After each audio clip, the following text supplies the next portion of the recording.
Pure Soul members. Welcome to the month of November. I'm really glad that you guys are here with me today. I just want to take a minute and say that during this month of November, we can be extra focused on the gratitude that we feel, being that this is the month of Thanksgiving.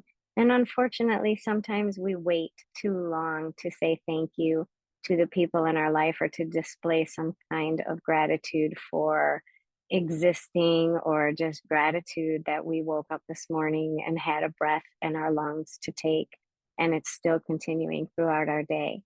But on that idea of gratitude, I just want to say that I am grateful for each and every one of you. And I am so thankful that you are part of the Pure Soul community. And I love that we share our time together during the Ask Nikki Zooms every month. And I appreciate the conversations that we have. And I also appreciate the feedback that I get from other members during the month. And just thank you so much for being part of the Almapura community. It really does mean so much to me. And I love that I get to share my time and my spirit with you, and that you do the same with me. So I really appreciate that. Our Pure Soul Ask Nikki Zoom is going to be held on Thursday this month, November 21st at 6 p.m. Central. So I hope that I can see you there, and I hope that you'll join. Our discount for this month is still 20% off any individual session with me. And you can find the coupon code for that on the main page of the Pure Soul membership website. On the members page, you can find that there. So I encourage you to use it. And and if you want to bring anybody to our Zoom this month, I encourage that as well. Maybe they'll enjoy our conversations and they will join our community. So I hope that I see you there once again. And we can get started with our spiritual focus topic for the month of November. So the tarot card that we drew this month is the tarot card of Temperance. And the tarot card of Temperance is one of the major arcana cards. And I just wanted to kind of go over with you again that the major arcana cards are cards that represent major life lessons, major transformational points, major points of conditioning or trauma. They're things that can shift our perspective, and they are things that can modify and help us to grow and become enlightened in our life. So when we draw a major arcana card, it's not really about your everyday experiences as much as it is about adapting the idea of that major arcana card and kind of incorporating it in connection to how you'll live every experience. And so this month we drew the card of Temperance. And I love that, because if I just take what we were just saying about the major arcana card being like transformative or life changing, we would like to have temperance and balance in every situation. And that's why it's not necessarily connected to today or tomorrow, it's connected to always. So I love this card because it spoke to me and speaks to me on so many different levels. But basically, the idea of this tarot card is about balance. It's about flow. It's about moderation. It's about not diving into or participating in one extreme or the other. It's about uniting dualities. It's about becoming friends with our own spirit self. There's one of our dualities, our human self and our spirit self. So this card really wants us to unite those things in a way that brings us an inner peace, in a way that helps us to feel comfortable and happy and blissful, actually, in our everyday. So I'm going to go over a few points about this card so that we can get a better idea of it. I think one of the key points that I really like to focus on when I look at the Temperance card is the idea of balance and moderation. And when I think of that, it's like kind of sticking in the middle, not going full blown on one side of the situation or full blown on another side of the situation, because we're going to have positive and negatives on each side. We're always going to have dual perspectives about a particular situation. And our goal here is to kind of take a look at one perspective and take a look at the other perspective. Like I can look at this situation one way, or I can look at the situation this way. And the goal is not to go this way or this way, but to take elements of one perspective and elements of the other perspective, which will create a whole, and it will be balanced for both sides. So that's what we're really looking for when we think about um, keeping things away from extremes. And another key point I like to pay attention to is that with temperance, you do need patience. And patience is important because we don't want to rush things. We don't want to like dive into something. We want to take time to think about the dual perspectives, to balance them out, to come up with a good plan that will address both sides of every situation. And it'll also kind of let things unfold as they're supposed to. So when we're thinking of adapting this tarot card as kind of a transformative idea of ourselves, we want to really, really, really focus on patience and letting things kind of come about in divine timing. I think for most of us, the thing that might really set us off is when things change quickly or when we're confronted with a situation that kind of takes us off guard. And so our ability to be adaptable in particular situations could really be challenged based on what the situation is. And sometimes when we have a situation occur that takes us off guard or we weren't expecting it and we feel like we're unprepared for it, it kind of triggers our heart chakra. And when it triggers our heart chakra, that's like our emotional response to a situation. And if we can't maintain an ability to see both sides of a situation fairly quickly and we respond with an emotional response, that's the thing that might point us in the direction of going toward one extreme or the other extreme. Because how many times have you had a situation where you've reacted and later on you're like, oh my God, why did I do that? Or you think, oh, I should have said this. I really should have said that. So that's what we're kind of looking at, is to be able to adapt to changes as they come without diving into a singular perspective or an extreme, and being able to kind of discern that. So let me kind of give you an example. And I did jot down a few notes as I was praying about having our discussion today. I just jotted down a few notes. I'm going to just take a look at those because I wanted to be able to explain a little bit about how we can blend the duality of things in more of like a real world example. So if you think about uniting the duality in our lives, think about ambition and rest. Think about emotion and logic. Think about independence and connection.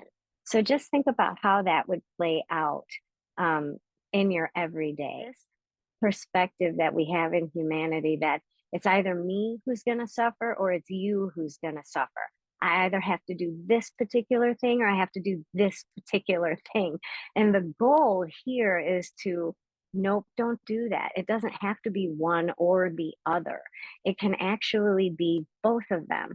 So when you're thinking of ambition and you're thinking of rest and you think, oh my gosh, I have to hit the grind. I have to keep going and going and going and going, but I never allow myself time for rest. My going and going and going is going to fizzle out, and I won't be able to continue that because there's no balance to that idea of trying to accomplish things and be successful at things. And so our ambition sometimes can squash the side that would be balanced, where we balance the ambition with the rest.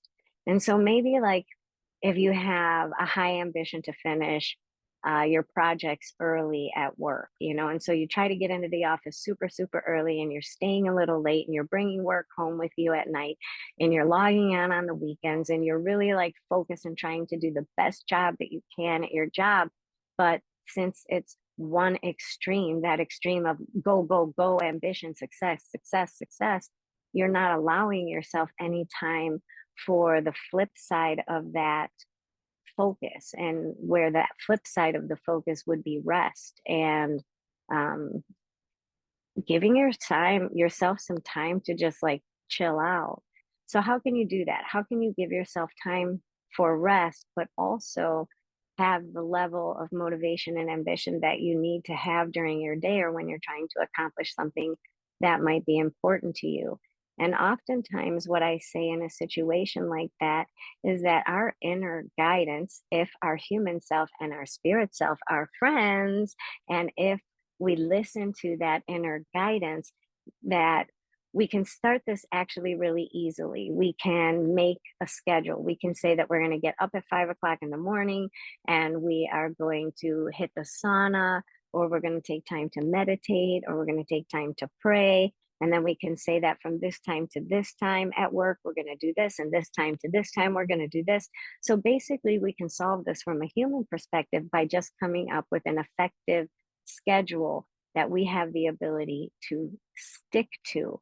So I'm going to schedule time for when I am going to have that motivated ambition. And then I'm also going to schedule time for when I get to rest. I get to take a bubble bath, or I get to get a massage, or I just get to sit quietly in reflection or meditation or peace with myself. So I can do that from a physical or root energy perspective, a human perspective that says, I'm going to put myself on like a little schedule to make sure that I have enough time for both of those things, because that would be taking both extremes, looking at both sides of it, coming up with a plan that addresses this part of it and also addresses the other part of it. And let's take like another idea. Let's think about this in the idea of emotion and logic.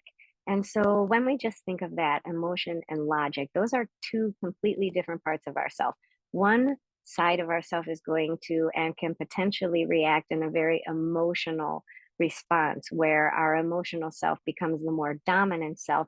And then we react based on those triggers that we carry in our heart chakra, where a logical response would come from our analytical self.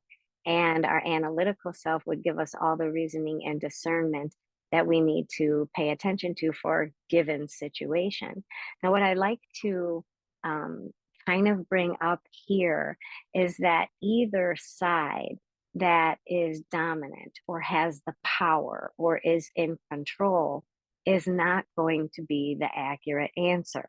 So, or the accurate response. If we respond 100% analytical, and we're, let's say, in a conversation with a friend and they are experiencing a difficult time in their life, and they start to tell us what they're going through, and we respond to them in the pure analytical perspective, and we go toward the analytical self being the more dominant self, we might not be as gracious with the explanation that we're giving. We might speak the truth to them in too harsh of a manner, because when analytical is dominant, analytical only thinks, right? It doesn't feel and it doesn't do anything, it just thinks. So we'll get factual information. And sometimes it's hard for another person to hear just the factual information because they might feel that their emotions aren't being addressed, right? So we want to make sure that when we have an idea or a thought, that we're also taking a look at how do we feel about that idea or that thought.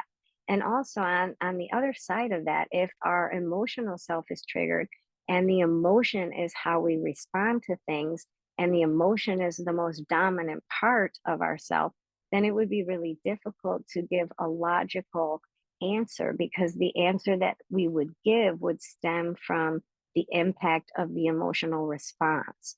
So basically, here, this part is telling us to balance our heart energy and our brain energy, and not to shoot off at our mouth without feeling what it is that we might be saying, and not to break down and feel something awful without first thinking about why am I having those emotions and what is it that's actually causing those emotions. And if we can bring those two sides, the analytical and the emotional, into a balance, that would help us to achieve temperance, because then things would be in moderation and they would be balanced. Now, from a spiritual perspective, I would say it is really difficult to create a schedule to make sure that your life is balanced, because shit happens, like the car breaks down, or the hot water heater breaks, or you forgot that you needed milk from the store, so you have to run out.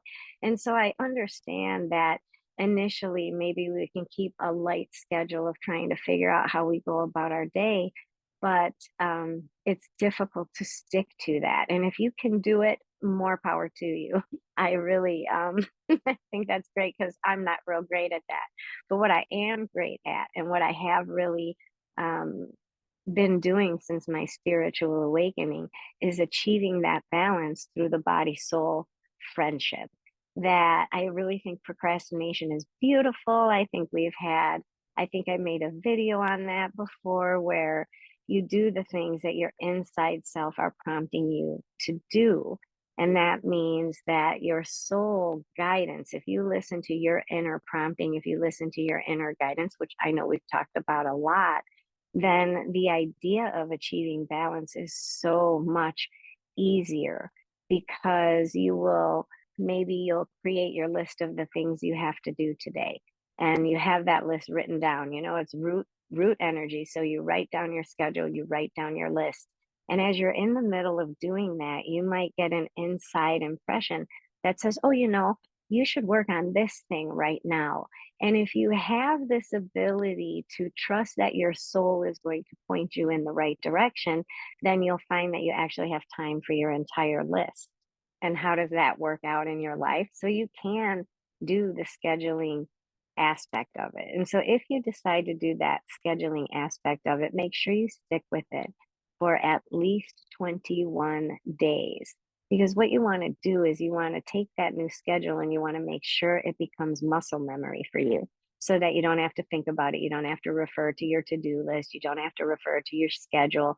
You kind of have this routine locked down in such a way that you don't have to think about it. It just becomes natural. And it says, well, people say, and I actually have experienced that it takes me and the majority of the human population 21 days of consistent effort doing the same thing in order to make that new arrangement in your life like a habit. So good luck with that if you do it on the human way. And if you do it on the spirit way, just make your list and trust that your inner voice is going to guide you. Your spirit will guide you on the next thing to do and how to balance out your life. If you listen, it works really well.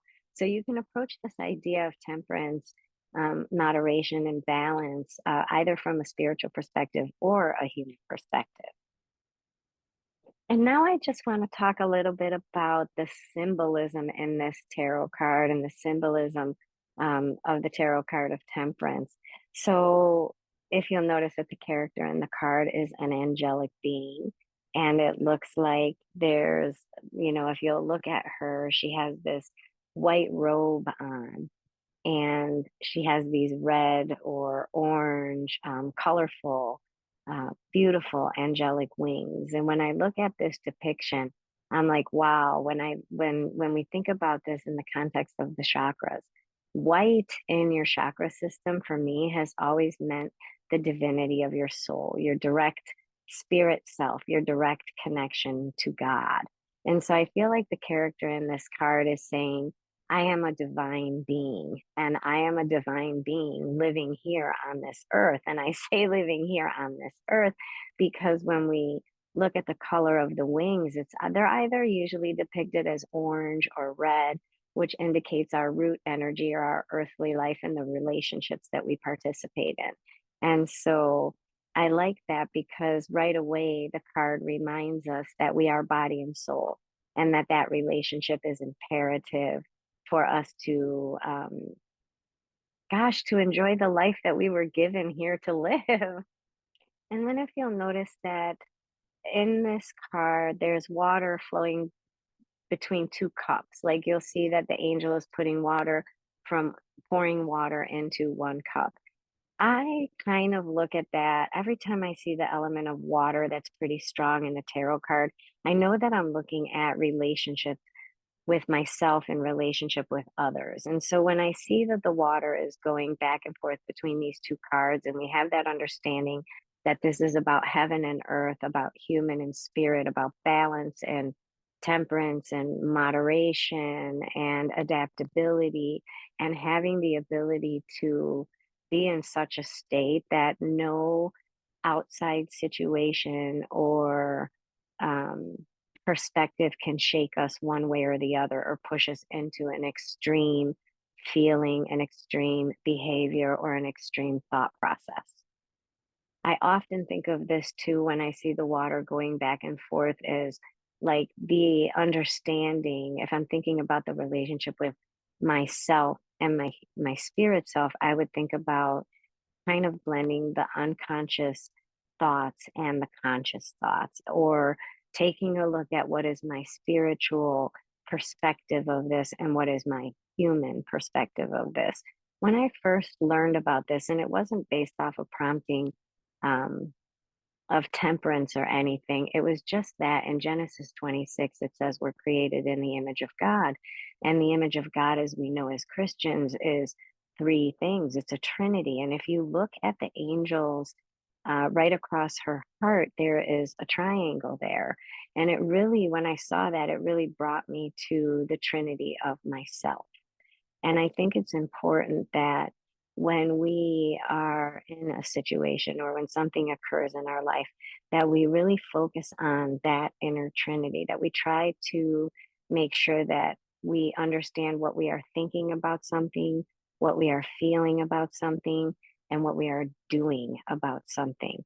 Because if we can unite all three aspects to where our actions on earth and the way that we behave on earth is a blending of the body and the soul, the spirit conscious and the human conscious, and that we have that ability to give that energy off that way. Oh my gosh, you can't even imagine the difference in the way that you'll feel every day. Anxieties go down, panic attacks are reduced, nervous thinking or spiral thinking or repetitive thinking, all of that really just reduces its hold on you. And that's why I love the idea of temperance. And I love the idea of taking a look at both sides of our thought process. And the other thing I love about this card is there's so many lilies and irises in this card. And I always think of that like renewal, like, hey, this is a renewed state of self. And so I'm going to say that in that renewed state of self, you have this card says, it kind of shows us that by balancing out the mind and the emotion, by listening to the conscious and the unconscious, by making a physical plan to allow ourselves to unite our dualities, knowing that it doesn't have to be me or you, it can be both of us. And it doesn't have to be, one way or the other way. It can be elements of each side that help us to create that balance. And I think that this is a good reminder for the way that we move forward and our now. I also want to just touch on my idea about this card, not from talking to my spirit about it. Like everything that I told you about up till right now is me talking to my spirit about it, sitting with this card and thinking about how does this card impact the ideas or the concepts in this card? How does it impact my everyday life? And so that's the things that I shared with you just now. But I am Christian, and I heard my whole life all about the seven deadly sins and the seven heavenly virtues. And when I drew the card of temperance, I will uh, tell you that what I thought about was God, and what I thought about was the heavenly virtue of temperance. Temperance is a heavenly virtue, and all heavenly virtues, we want to think of them kind of like emotions. Patience is a heavenly virtue. Charitable is a heavenly virtue. Temperance is a heavenly virtue. Compassion is a heavenly virtue. So we have heavenly virtues. And when we think of them in the context of our life, we think, well, I feel balanced, or I feel temperance, and I feel patient, and I feel compassion, or I feel charitable. And I want you to think of it kind of like the card actually depicts. It's this angelic figure. And in my belief, it's not conceptual, it's literal. There's like a literal being in heaven with our Lord, and her name is Temperance. And so it's not a feeling that we have. Temperance is not a feeling that we have from a Christian perspective. It's an energy that we welcome.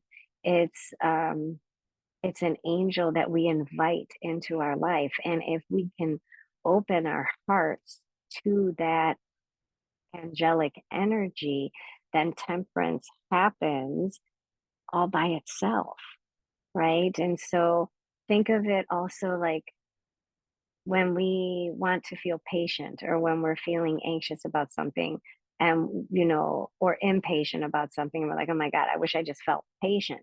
I wish I just felt patient. Basically, what you really want to be understanding is that there is a light being, and her name is patience.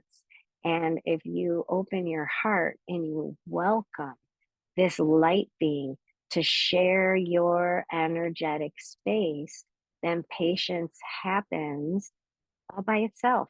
The only thing you have to do is to open your heart to those angelic energies and those beings that God has put in heaven to help us progress in our life. And if you think about temperance, well, what does temperance counter? Because just as much as that temperance is an angelic light being, we also have gluttony, which is a demonic energetic being. So sometimes we overdo it in things. We over purchase, we overeat, we overdrink. Our desire for money or material goods is strong. It's so strong. And instead of buying what we need, we buy 10 times what we need. And instead of being grateful for what we have, we always want more. And so when we are not enjoying the presence of temperance in our life, we run a very big risk of struggling with the negative energy and negative being of gluttony. And then gluttony comes into our space and we welcome that into our space. And then nothing is ever good enough. And then we want more and more of everything. So if you think about like temperance and gluttony, they are two opposite energies. And we have a free will to choose whichever energy we would like to come into our heart.